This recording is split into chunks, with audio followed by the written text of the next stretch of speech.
My name is Philip Kreger. I'm the Principal Investigator of the Advanced Cyberforensics Education Consortium, and I'm here to help you. For those of you faculty members, how many faculty members do we have here? Quite a few. Have you ever had the opportunity to have to put together a new program at your school or institute a new course? You know how difficult that is. It's coming up with all the resources, coming up with the faculty members, coming up with trained faculty members or training the faculty members, coming up with the courses, the syllabi, the notes. If you're doing something online, you need more resources. You need video lectures if you're able to get those. As it turns out, over the past 8 years, I've been doing all that with some of my colleagues. And the reason I'm here to talk to you is to show you how you can get access to these resources and kind of get you interested and excited about cyber forensics. We're doing all this through Daytona State College. Our website is cyberace.org. It explains everything you need to know about our consortium, how to get resources and materials, a little bit about us and things that we're doing, and that trying to keep a pace of everything that we're doing on a day-to-day basis, which is pretty extensive. So today's agenda, I know I've only got 45 minutes, so usually I prepare 3 hours worth, and then I pick and choose as I go along so that it fits in the scheduled amount of time, so we'll see what we cover today. So first we'll talk about what is cyber forensics. I have no clue what your backgrounds are, so I have to think, okay, we'll start at the very basics. We'll talk a little bit about cyber forensics, how it differs from cyber security. We'll talk about our consortium and how it can assist you in building a cyber forensics program. All of that may sound boring to you. For those of you who are interested in bringing in cyber forensics to your institution, it's going to be hopefully valuable to you. And then I'm going to run a little simple demonstration. I don't know if you know anything about cyber forensics, but I'll run through a really simple demonstration to show you how to go about manually recovering a file. It's really the way I teach. There's different ways of teaching cyber forensics. One thing that's a little bit different than security is cyber forensics has these commercial applications that cost $3,000, $4,000, $5,000 that pretty much automate everything that you need to do in terms of gathering evidence, gathering information from digital media. That's like teaching a surgeon. If we were just to teach those commercial applications, it would be like teaching a surgeon to say, no, just know how to use this tool. Don't worry about how the body works. Well, that's not good. You're never going to meet a good surgeon that doesn't know how the body works. So we'll show you in grave detail how we go about teaching the courses in a little simple demonstration, then we'll open it up to questions. If you do have any questions, feel free to interrupt at any time. So the target audience for this is faculty and administrators wishing to bootstrap forensics courses or programs at his or her institution. We have what we call courses in a box. We have 5 courses which contain all the resource materials that you need, starting with the syllabi, with notes, with dozens of quizzes, assignments, keys, VMware labs, and 140 lectures, video lectures, high quality lectures. It's not the kind where you just sit down in WebEx and you talk for 2 hours. What we found is that if you talk for 2 hours, if you go in there and you edit that stuff out, all the cruft, you know, that's not important, that's not important, there's a long pause there, here there's side conversation. You can get a 2-hour lecture down to about 30 minutes, chock full of good information. The reason students like that is that if you miss something, how many of you have ever been in a lecture and you're writing something down and you miss something and you don't want to raise your hand and say, oh, could you repeat that? The great thing about the video lectures is if you miss something or you didn't quite understand it the first time, you can go back and replay it again and again and again. So that's one of the reasons that we use video lectures. The other reason is that our program is entirely online, which brings up other potential problems, but that's something that we've been able to handle. The reason we're focusing on cyber forensics is that colleges are more likely to have cybersecurity courses. How long has cybersecurity been around?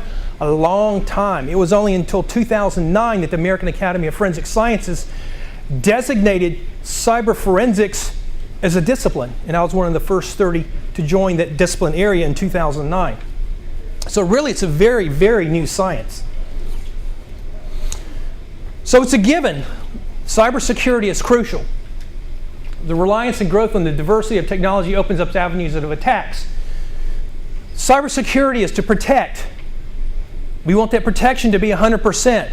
How often is protection 100% guaranteed reliable? Never. So when stuff happens, you got to find out what happened. Why did it happen? Where did it happen? Maybe even who did it and why they did it. That's the idea behind cyberforensics, is an after the fact that speaks back in a feedback loop back then into cybersecurity. The formal definition: use of science and engineering principles to the collection and analysis of evidence recovered from computers and digital media. How many of you have watched CSI, NCIS? How many have not watched CIS? I swear to God I haven't. Okay, a few of you, yeah. I watched the real stuff like the Forensics Files, which has real forensics, which is really interesting. And they've got a new one coming out called Cyber CSI, which will be good for us. Computer forensics versus digital forensics versus cyber forensics. What's the difference? Nothing really, because forensics and security is growing and changing based upon changes in technology.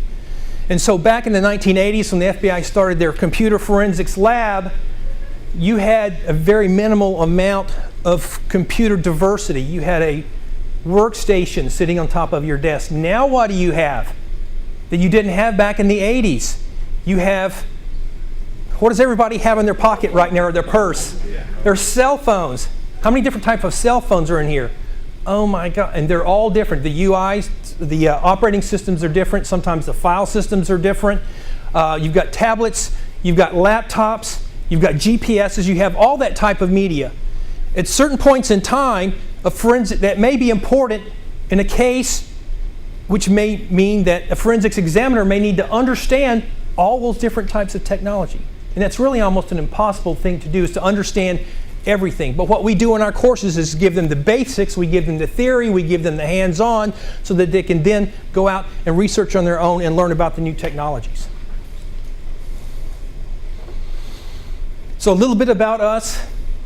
We have a $1.83 million NSF AT award to create a consortium in our service area to further cyber forensics education, to create it, to develop faculty members, and to push this out through the southeast states. And here we have Florida as a state lead, at Daytona State, at Georgia. Please stand up. I've got my cohorts here from Georgia, Middle Georgia State. Jonathan Yerby, Kevin Floyd, Shannon Beasley from Middle Georgia State. North Carolina, we have Oscar Gonzalez from South Piedmont Community College. And we did have somebody here from Trident Technical College in South Carolina, but they had to leave a little early.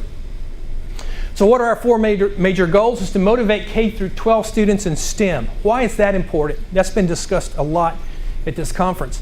Is that to get those kids early, to make sure we have full classes so that we can make our load, is that we need to motivate these kids, especially females, it seems, which should be 50-50 of our STEM courses, and typically they're not.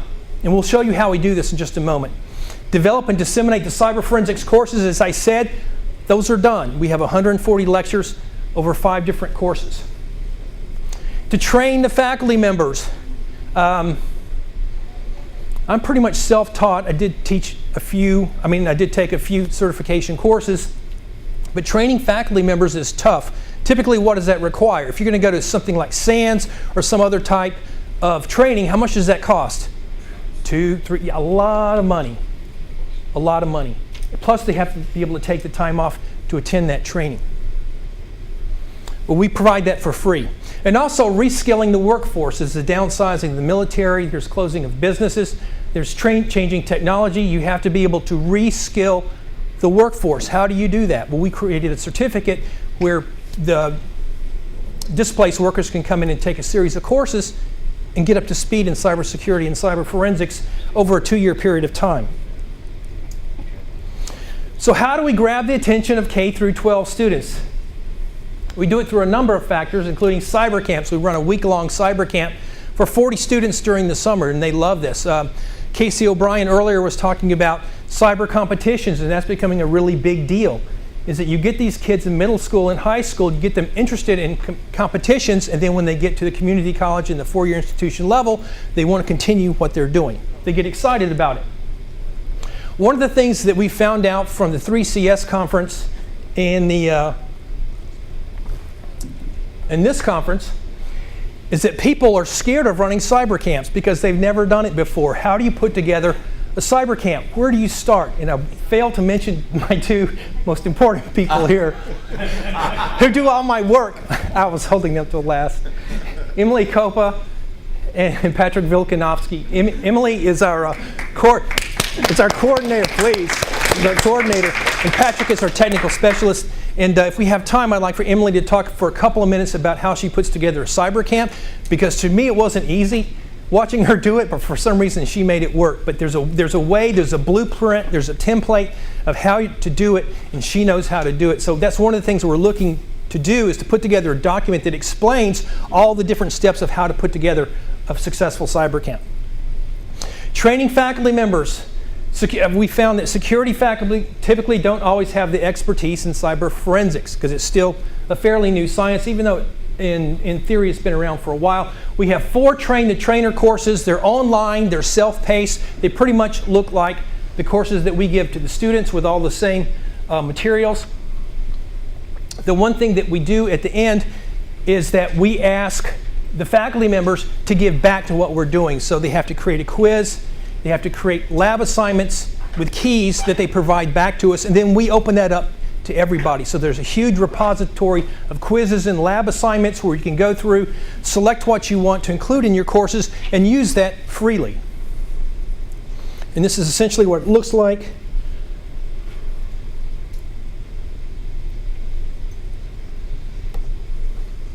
We have our course resources here with assignments, the quizzes with keys.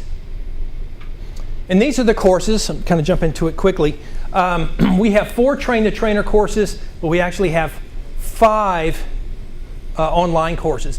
One is like a dual course. You can take a fundamental or introductory digital forensics course and teach it at the 2000 level. And you know how students at the 2000 and 4000 level are different. Or you can teach it at the 4000 level. But essentially, we've taken those 2 and collapsed them into one. So that's something where you can pick and choose the modules that you'd like to use in your courses. We also have an advanced digital forensics right here, and we have a network forensics and incident response. And oops, and I jumped over Linux administration. We teach Linux a lot. Linux is, how many of you are not familiar with Linux? Everybody, wow, that's awesome. We use Linux, and it goes back to what I was saying earlier, is that if you're using Linux from the command line, you're forced to look at things in detail in order to understand them. In Windows, you have this interface that kind of almost obfuscates the detail for us, which is fine if we understand the theory behind things, how things work. And so the way I teach Linux is very hands-on. There is no GUI. Everything's from the command line, which forces the students to look at things at a very basic and detailed level.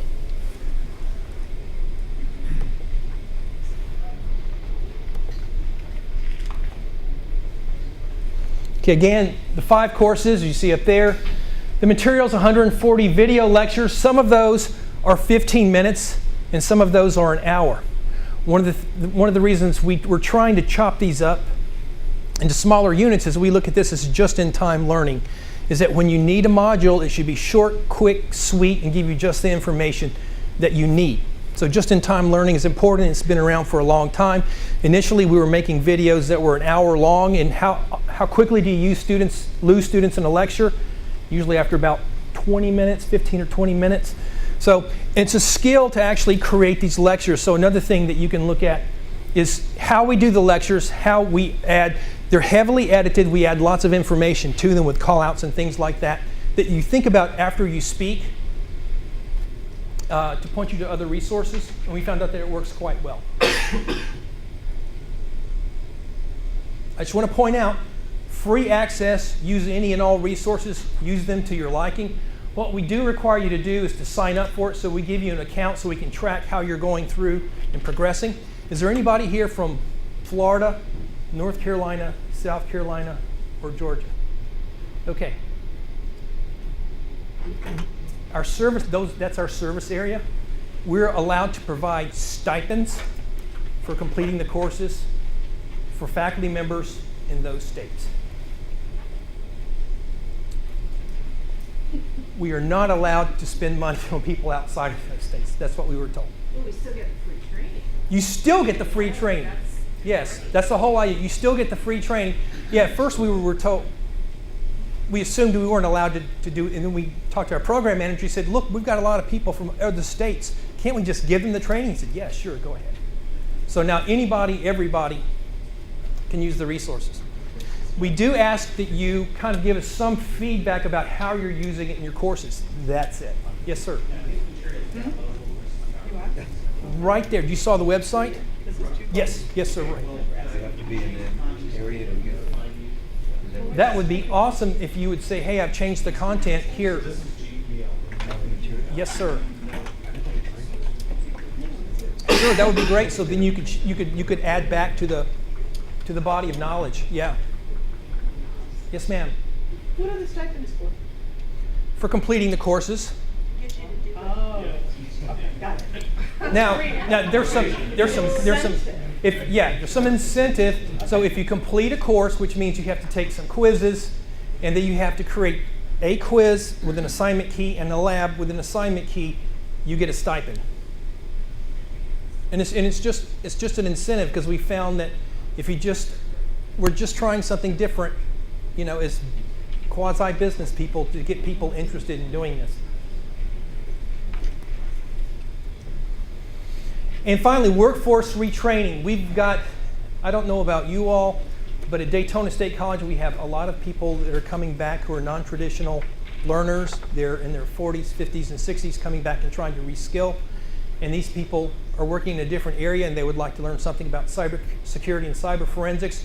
And by taking the 6 courses that we've got in our state-approved certificate, it provides them a means of gaining access to possibly new jobs in different areas.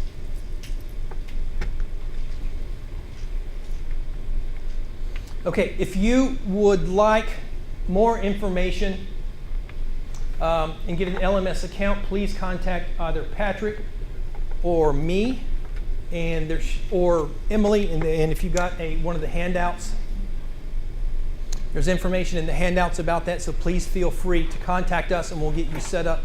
It usually takes about a day to do that. Okay, a demonstration. Okay, trying to come up with something fun. So what we're going to do is that we've got some evidence. First, let's look at our scenario.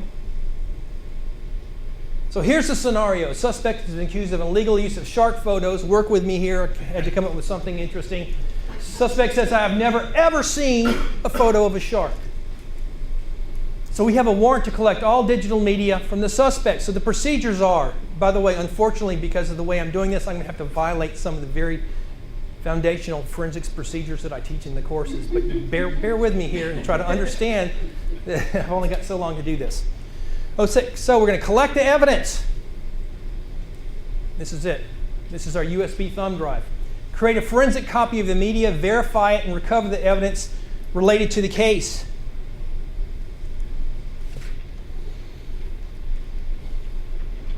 Okay, I just broke the first tenet of plugging this in. Connect to Linux.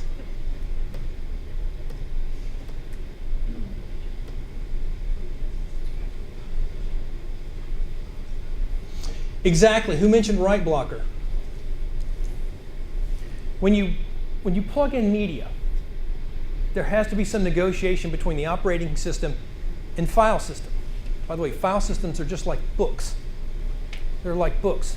They contain content, the data, but you also have to have some kind of a forward that kind of tells you a little bit about everything that's going on in the book, and also an index and a table of contents. File systems are just like that. That's a good analogy to be using with the students.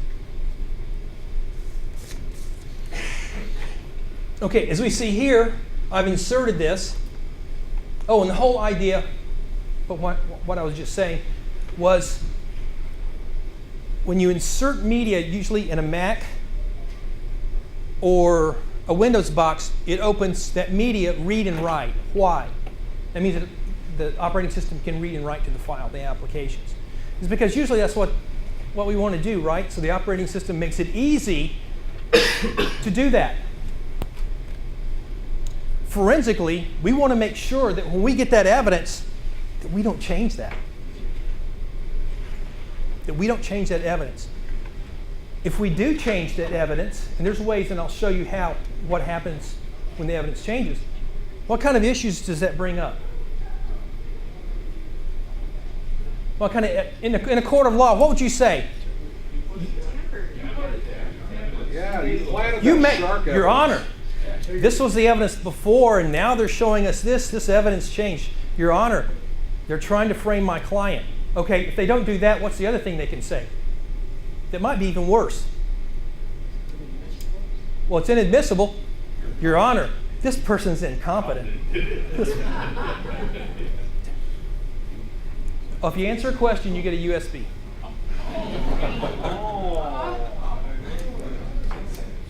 Okay, what kind of file? I'm sorry for those of you sitting in back. What kind of file is that?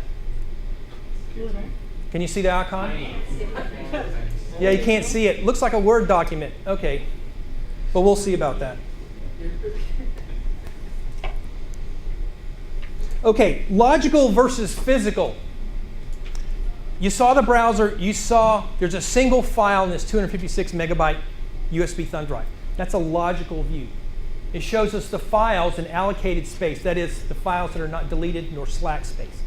In actuality, and that's a very small file. In actuality, it's a 256 megabyte thumb drive that has a lot more information on it. Most of it related to system area, the table of contents, and the index that I was talking about. A physical view, on the other hand, that we'll see in just a second, is first of all mind-numbing. It will be for most of you. But it shows you in great detail everything from the very start to the very end of that drive. But that's something that students have to do to understand the difference between the logical layer and the physical layer.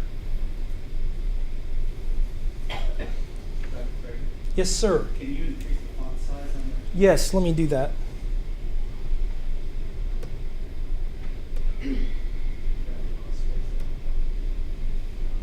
Yeah, depending upon.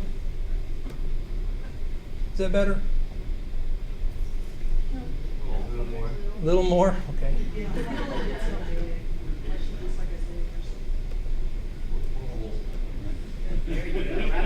Whoa! Okay. All right, we're going to go to the physical layer.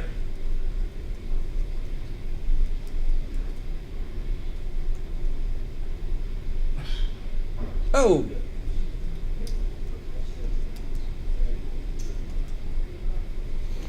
Oh, it's formatted a little funky now. Okay, so now we're looking at the physical layer. This is the master boot record, which is the first 512 bytes of any file, but that's a system area.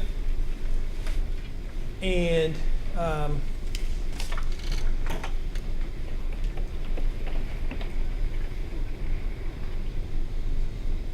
okay, remember when I talked about the index?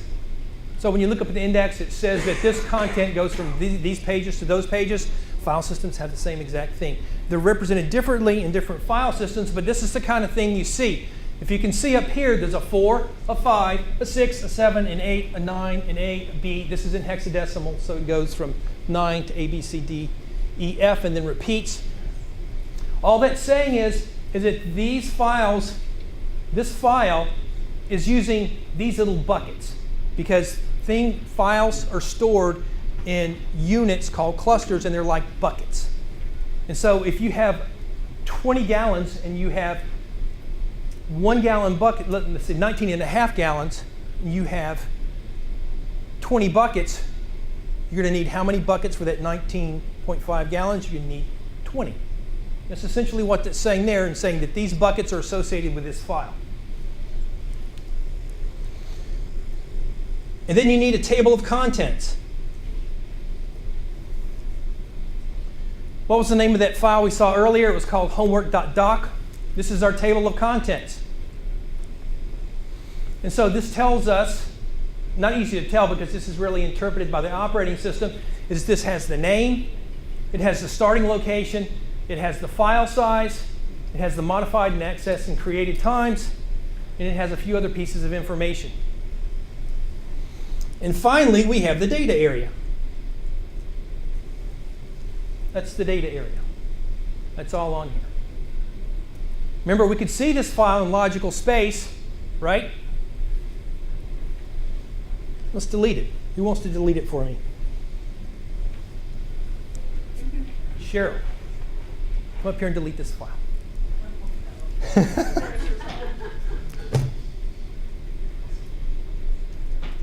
Okay, let me get us there first.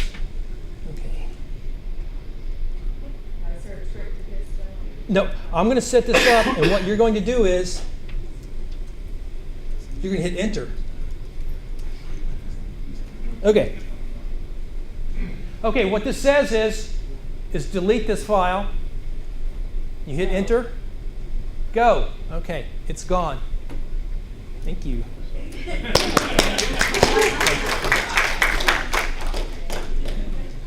Okay, looks like it's not there. Let's go back over here.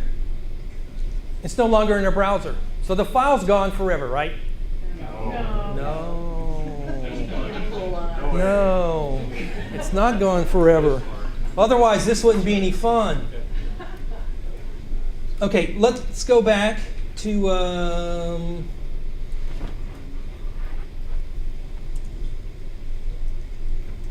Just forgets where it is.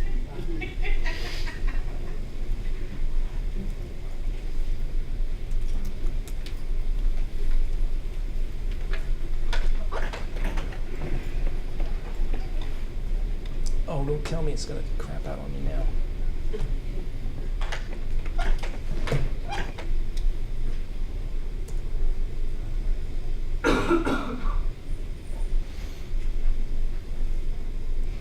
I just did this in my room twice. I know this works. So essentially what happens is, if you can imagine, if you deleted a file, exactly in the table of contents, the root directory, the H is going to be missing. It's going to be replaced by a character that the operating system understands for that file system, that this file, the space comprising that file, is now available to be used by other applications. That's it.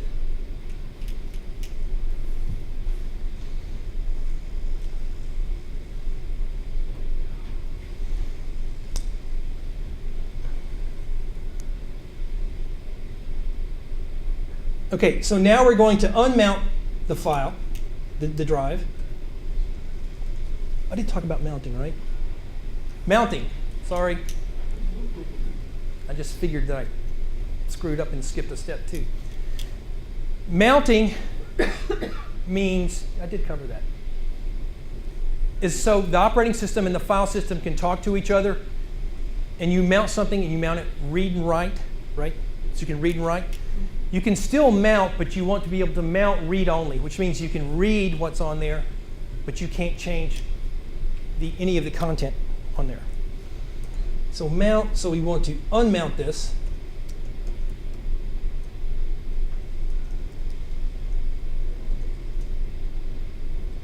Type mount, it's no longer mounted. Now what we want to do is that we want to recover that file.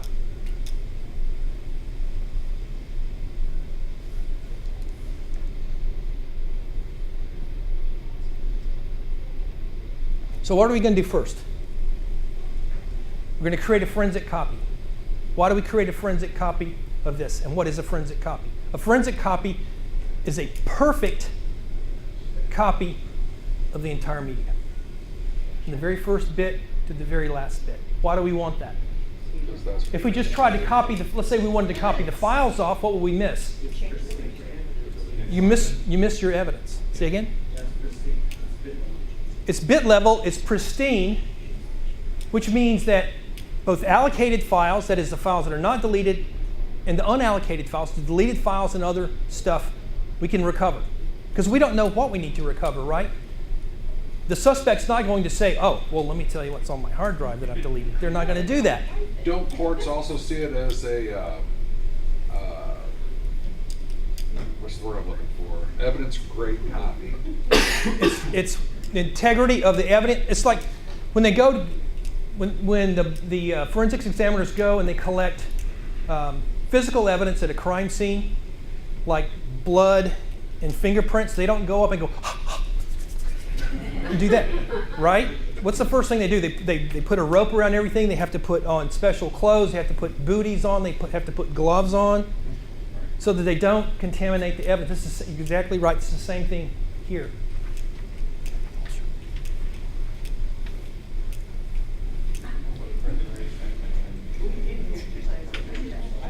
Exactly. So what we want to do is to create our copy. Oh, let me clear all this so it's easier to read. So this is saying, give me everything on this partition. And we're going to name this evidence.dd.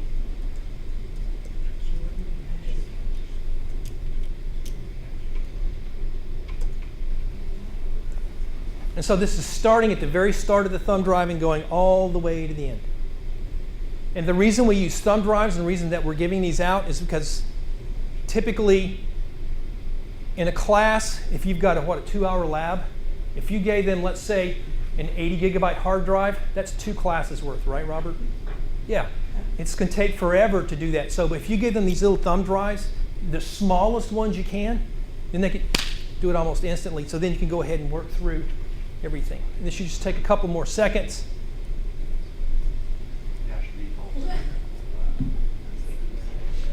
Okay, how do we know that we made our perfect copy? The hash.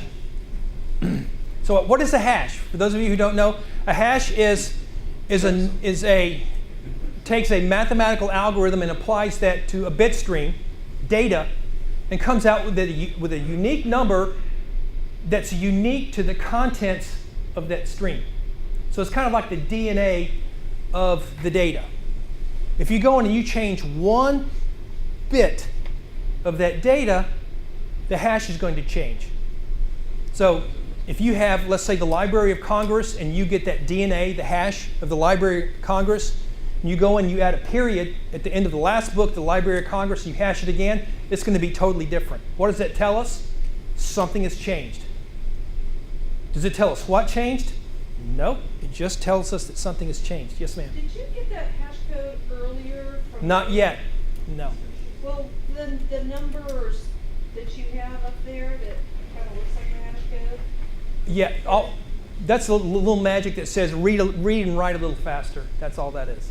Oh, okay. Yeah. Like I said, I'm violating some of the tenets of forensic stuff because a lot of stuff wouldn't make any sense, or it would take 2 hours to do it. Right. You're giving us I'm giving you the 45-minute the version. brief version. Yeah.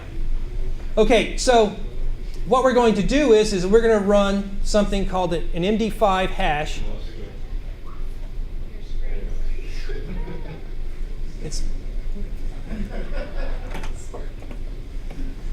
okay, so now I'm running it against the original, the physical device, right? And I'm running against the copy, and I'm just praying they're going to come out the same. Like comparing them. Comparing them, yeah. So both of those should pop up there in a second. It's going to take a little longer for the physical device because it is reading from a physical device. So It's slower than the hard drive. Hashing the copy? And I'm hashing the copy at the same time. Same time. What did I do wrong here? Shouldn't you hash the original first? Yeah, you should have. Well, Before you copy the it? original, though, it wouldn't have made any sense because I went back in and deleted the file. Yeah, but you copied it after you did the file, right? Yes. So But if I That guy deletes file first. Yeah, you that got guy to has to delete the delete file first, or files. otherwise this is a really boring. You've never looked at sharps. Yeah. Hey, okay. Thank God it came out correct. I've actually had demonstrations when they came out differently, so it's not good. What do I do now? I can take this and put it. I can take this and put it in my evidence locker.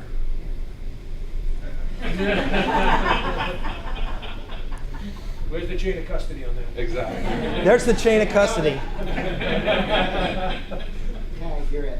It kind of looks like. Okay, now we want to recover the file.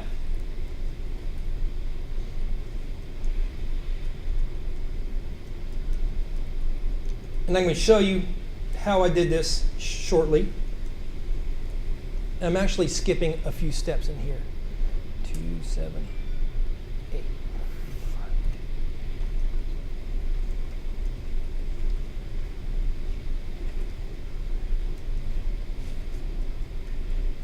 What do all those numbers mean? Once again, this command is just read. Oops.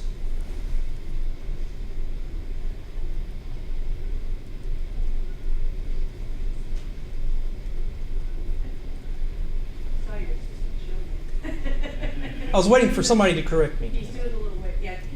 I There we usually tell go. my students, I'm just checking secretly. I'm just checking to make sure you're getting this. Okay, yeah, this is correct because now we need to read from that copy because the physical is gone. So we're reading from the copy, and we're outputting to a file called recovered. Why did I call it recovered? Wasn't it called homework.doc? Was it a Word document? No. We don't know. Can you name something, anything you want? Yeah, you can. Now the operating system will look at it and say, well, look at the extension. It's a Word document. That means nothing. Okay, where did I get this skip command? All I did is up in my room, I figured out where it started. This is really easy. It starts here, and it's this size. So go in, start here, and start taking those bytes. And when you get to here at the end, stop and write it out to a file. What does that presuppose for this example? You knew where the file was, you knew the file size, and starting and ending blocks, and it's not fragmented. Otherwise, the start and the end, well, it's all over the place. So, okay, please work.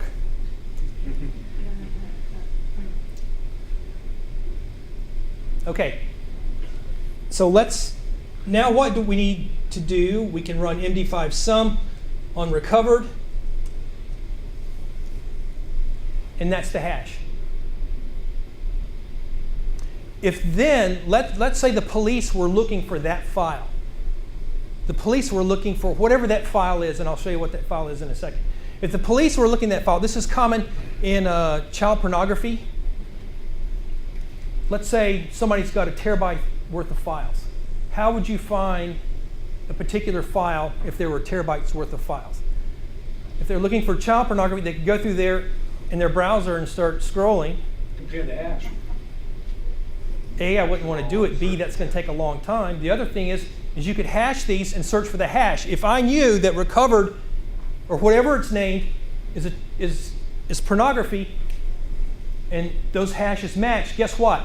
It's the exact same file.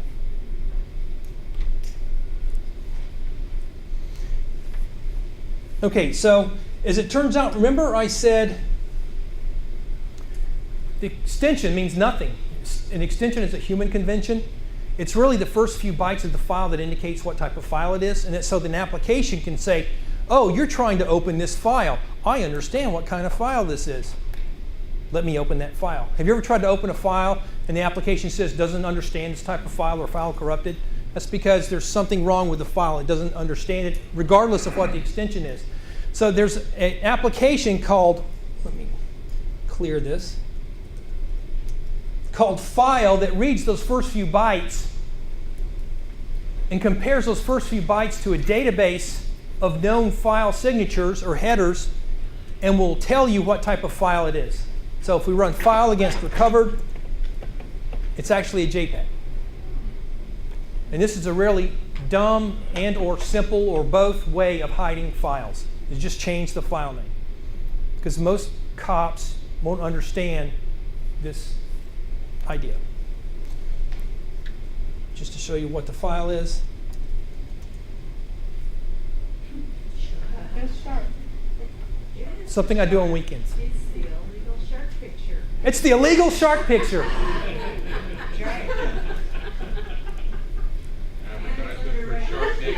And it's underage. That's a double whammy.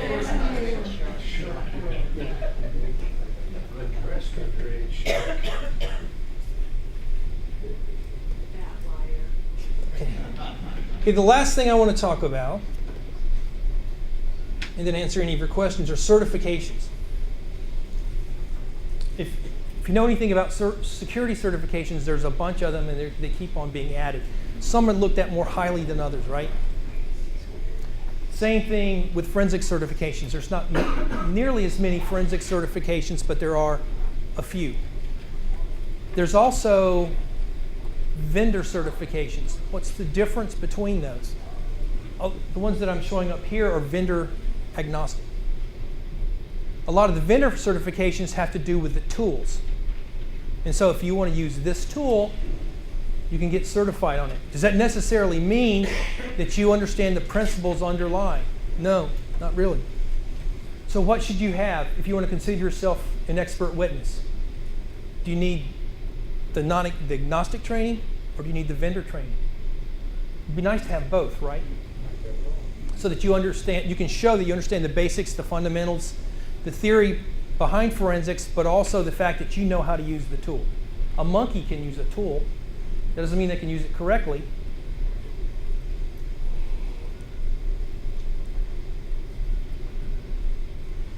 Okay, in closing, the reason I'm up here is to provide you all with resources. That's what we're paid to do. Is that if your institution wants to create a cyber forensics program or even a course, there's stuff out there. We have courses in the box. It's free, doesn't cost you anything. If you live in our service area and you want to take the courses, you can get paid to take the courses. If you're faculty, that's one of the issues is that if you're faculty and you're going to be teaching the course. Otherwise, we'd have everybody signing up and doing the courses, but you need to be able. That are taking your course? The problem with adjuncts is the adjunct comes in and teaches it one time and may go away. So we've tried to think through this to make sure that the faculty members that are going to be dedicated to teaching a course and want to teach it for several years can come in and get paid to do it. And they get paid a stipend for each course that they complete. Do you have to take them all? Nope. Do you have to take any of the courses and get a stipend? Nope. You can just use the resources as you like. But I would suggest if you don't understand forensics, you're probably not going to understand the assignments and the quizzes and everything else that goes along with it. So it's better to go ahead and take the course. Questions? Yes?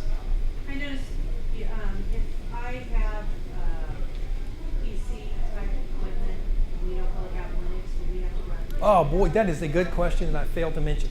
This is a Mac, and it's running Linux. For those of you who don't know, there's a program called VMware that I've used since 2004, and essentially that's an application that runs on Windows or Linux or the Mac that allows you to virtualize other operating systems. And so typically my students are using Windows, but I force them to use Linux and other copies of Windows at the same time running simultaneously. And so if they have VMware, they can download these VMs and start these up in this application called VMware and run all these simultaneously. But you don't know what the criminal is using. No, you don't. And it's good to have exposure to all different types of operating systems as well. They all work differently. They look different, the applications are different, the file system is different.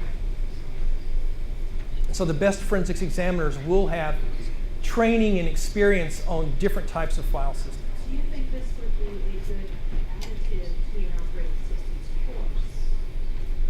Yes. We have one that they install for an OS course? Well, they do. Oh, you mean VM? Apple and Linux and, Yeah. The one thing about Apple is they don't allow virtualization. I don't know if that's changed or not. Well, they're using PCs and removable, swappable drives. And Yeah. installing on clean drives. And, I'm not VMware is sure what much they're doing with the easier. Apple part of it. We do have an Apple lab too. So. Yeah, well, that's how they can get their exposure. Policy is that you can't virtualize Apple OSs as long as they have an Apple hardware. Oh, that was it. Can you Yes. say that again? Yeah, they changed that. Apple operating systems can be virtualized as long as you run them on Apple hardware. We ran into that. Yep. We were trying to virtualize. Yep. We were trying to add backlinks. Does it work well? Yes. The specific, this is a typical lab, we actually have to host ESXi on the drive as opposed to just loading it right in memory. Because Yeah. I think probably because of file system differences, just the way to do that. So, but it is a change in lines. Yeah. Cool, thank you. Question? May want to point out too, that some hardware requirements, RAM, drive space, et cetera. You've got machines in there. That's a good point. Obviously, if you're talking about running Windows 7, first of all, you've got your operating system that's taking up so much RAM and resources. And then if you add VMware to that, and then within that, you're going to be running several or even a single operating system, it's going to be much slower. So you need to look at the resources to identify whether your existing physical computer is able to run at least one more operating system. Good news is most Linux platforms run well to the experience.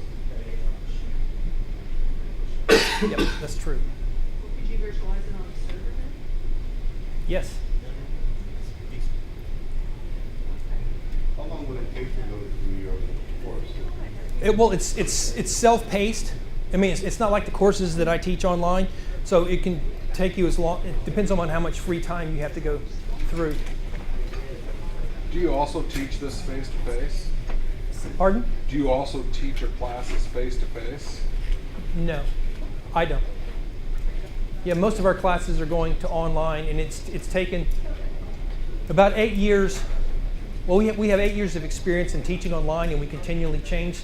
We're getting to the point where we think that we're doing it pretty well. It's not a panacea, teaching online. Students still like to be face-to-face, and personally, I like to see the students' eyes to know whether they're understanding what I'm talking about. Because we're kind of hybrid. I mean, we lecture face to face and then labs online. Wow, that's interesting. Some of our classes we teach online, and then they come in for the physical labs. Then we have a complete VM infrastructure to be able to do the lab stuff. With NetLab? No. No. ESXi? Yeah. Any other questions? Thank you very much. The conference is you. over.